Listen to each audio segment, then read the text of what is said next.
Olá pessoal, tudo bem com vocês? Espero que sim.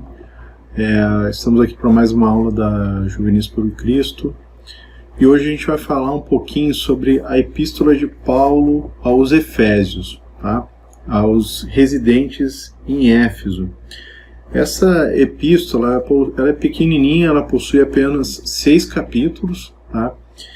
E eu vou me concentrar no último capítulo, no capítulo 6, que no início dele ele fala um pouco da relação entre pais e filhos, que é extremamente importante para a gente. E depois Paulo fala sobre a armadura de Deus e a gente vai entender um pouquinho como que a gente pode usar essa armadura de Deus nessa relação entre pais e filhos. Então eu gostaria que vocês abrissem a Epístola de Paulo aos Efésios, no capítulo 6. Primeiro a gente vai ler dos versículos 1 ao 4, tá? Então diz assim a palavra do Senhor: Filhos, obedecei a vossos pais no Senhor, pois isso é justo. Honra a teu pai e a tua mãe, que é o primeiro mandamento com promessa, para que te vá bem e sejas de longa vida sobre a terra. E vós, pais, não provoqueis vossos filhos à ira, mas cria-os na disciplina e na admoestação do Senhor. Tá? Então Paulo inicia o capítulo 6 direcionando a palavra nessa relação entre pais e filhos, né? Orientando os filhos a honrar os seus pais. Isso é um dos 10 mandamentos de Deus, honrar pai e mãe.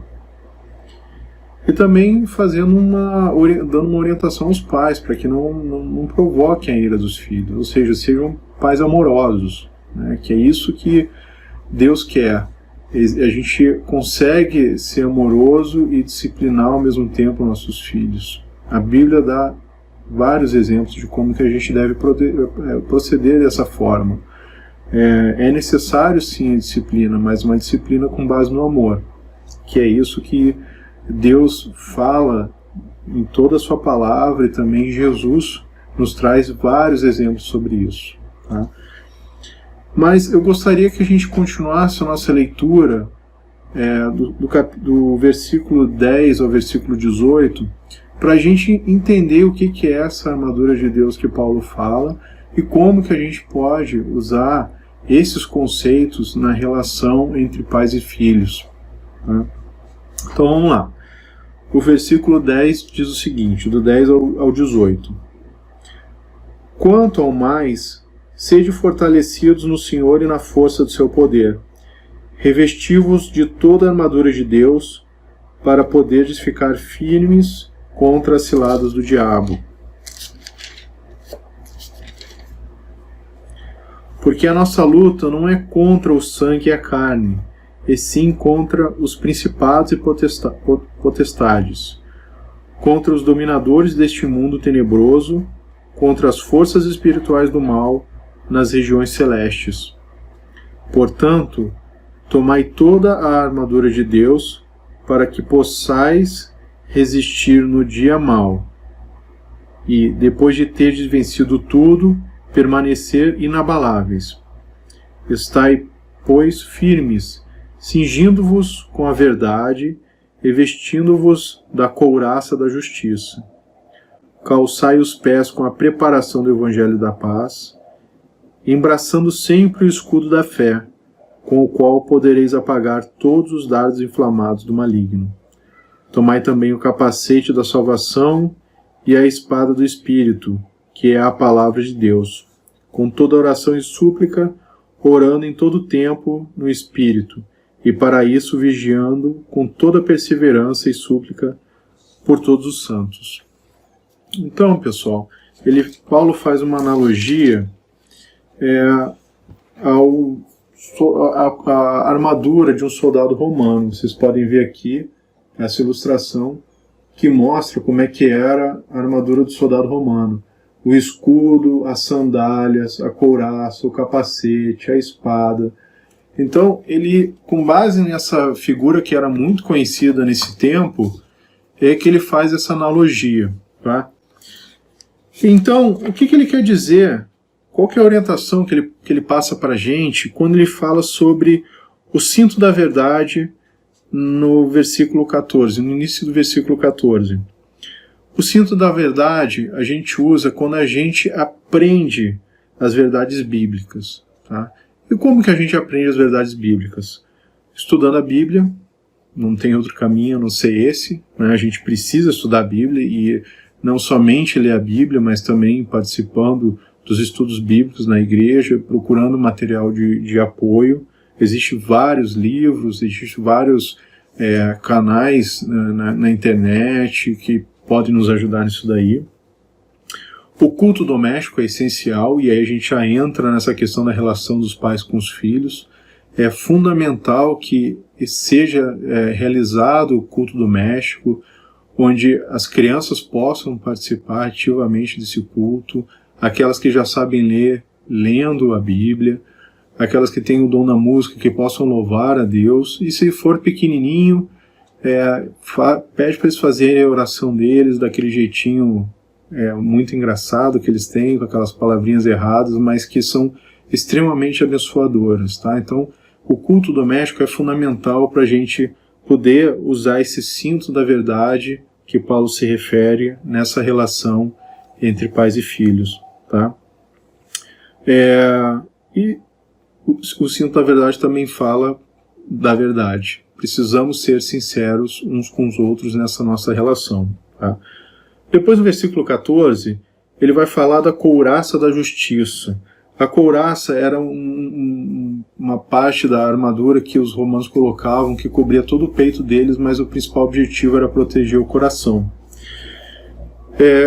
E uma das bem-aventuranças que Jesus fala no Sermão do Monte é justamente os limpos de coração, né? Bem-aventurados os limpos de coração, porque verão a face de Deus. Então Jesus menciona isso, o quão importante é que a gente mantenha os nossos corações limpos. Então essa couraça da justiça, a justiça que vem de Cristo, que vem de Jesus, porque somente Ele é justo, nós somos pecadores, mas através de Cristo a gente pode alcançar essa justiça, nunca sozinhos, é que a gente consegue purificar os nossos corações. Tá? Então essa couraça que Paulo fala é justamente isso, a gente limpar os nossos corações, proteger o nosso coração, os nossos corações contra o pecado, contra os desejos do mal.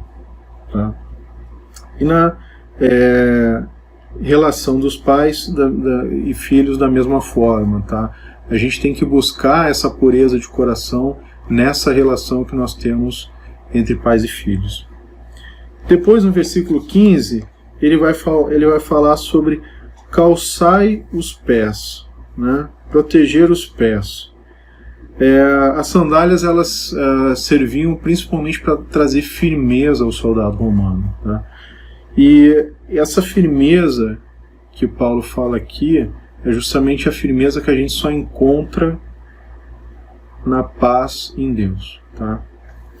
Ele fala que não existe, não tem como a gente encontrar a paz em outro lugar, a não ser em Jesus, a não ser em Deus, e essa paz é extremamente necessária para que a gente tenha uma boa relação entre pais e filhos. Né? Um lar onde não existe paz, um lar onde a gente não se volta para Deus, não se volta para Cristo, buscando essa orientação de como que a gente vai manter a nossa paz, a nossa tranquilidade, é um lar que está muito propício a ter brigas, a ter discórdia.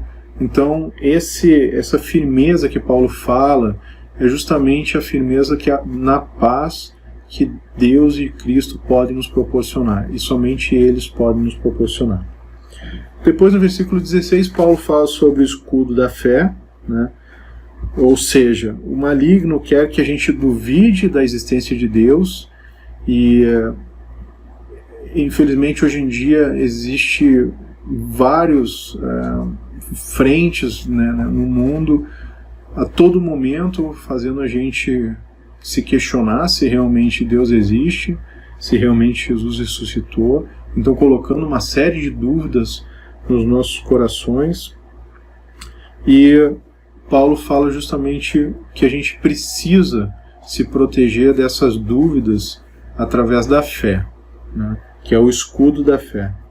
E a família, quando ela é uma família voltada para Deus, uma família que cultua, que louva o Senhor, que se submete à vontade de Deus, que acredita na ressurreição, na salvação de Cristo, ela própria se torna um escudo contra o mal.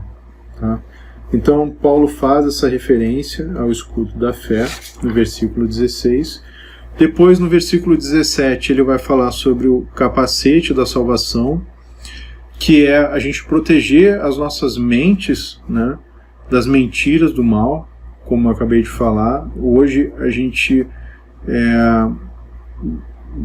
por todos os lados praticamente, a gente liga a televisão, existem várias mensagens contra o cristianismo, contra Deus, contra Jesus. A gente vê um jornal da mesma forma, a internet da mesma forma, ou seja, existe, infelizmente, um movimento muito grande para fazer que as pessoas não creiam em Deus, não creiam em Jesus, contaminando a nossa mente com esse tipo de ideias, né? E o que a gente precisa é justamente alimentar a nossa mente com coisas boas, com coisas provenientes de Deus e não provenientes do mal.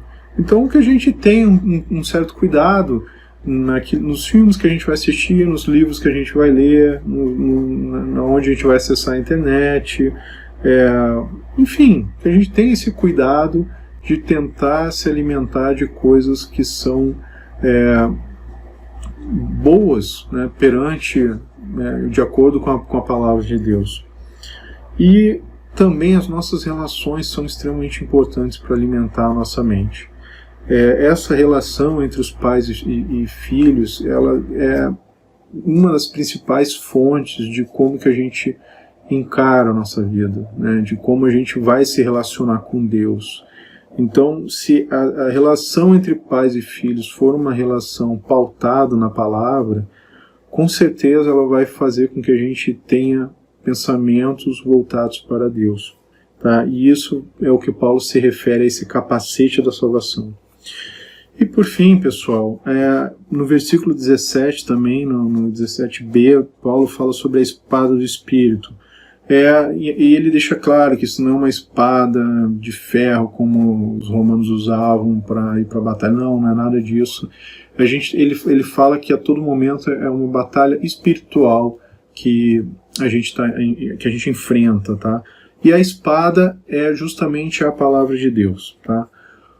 Como a gente já viu em outras lições aqui, a palavra de Deus é amor. Então, essa batalha a gente vai vencer através do amor de Deus por nós, através do amor de Cristo por nós, através do nosso amor uns pelos outros, em relação aos pais e aos filhos. É o amor que deve pautar essa relação. Deus e Cristo nos ensinam que a gente tem que amar uns aos outros, como a nós mesmos, mas também devemos amar aos nossos inimigos. Se Jesus fala que a gente tem que fazer uma coisa tão difícil quanto amar os nossos inimigos, não deve ser difícil que a gente ame os nossos pais e que nós amemos os nossos filhos, ou seja, que essa relação entre pais e filhos seja uma relação de muito amor, tá? É isso que eu queria passar para vocês hoje. Se vocês depois quiserem dar uma lida com calma nesse capítulo 6 da Epístola de Paulo aos Efésios, ela é muito legal. Eu acho que seria bacana vocês lerem esse capítulo com os pais de vocês no culto doméstico, tá bom? E eu vou terminar aqui essa lição fazendo uma oração. Senhor Deus, muito obrigado por o Senhor trazer a sua palavra até nós, Senhor, nos ajudando, Pai, a termos clareza de como devemos conduzir nossas vidas, nos ajudando nessa relação tão importante, Senhor, entre pais e filhos, para que possamos ter lares, Senhor, abençoados, onde reina o amor, o carinho, a amizade, a compreensão, a alegria, onde possamos ter lares, Senhor, que os filhos honrem seus pais e os pais não provoquem a ira de seus filhos, como está escrito na Tua Palavra. Obrigado por todo amor, todo carinho que o Senhor tem por nós. Por favor, perdoe os nossos erros, nossos pecados. Continue nos conduzindo no Teu caminho, Senhor. É o que te pedimos no nome santo de Jesus. Amém. Pessoal, espero que vocês estejam bem e, se Deus quiser, dentro em breve, a gente vai estar de volta lá na igreja, podendo estar juntos aí para conduzir as nossas aulas, tá bom? Fique com Deus, um abraço.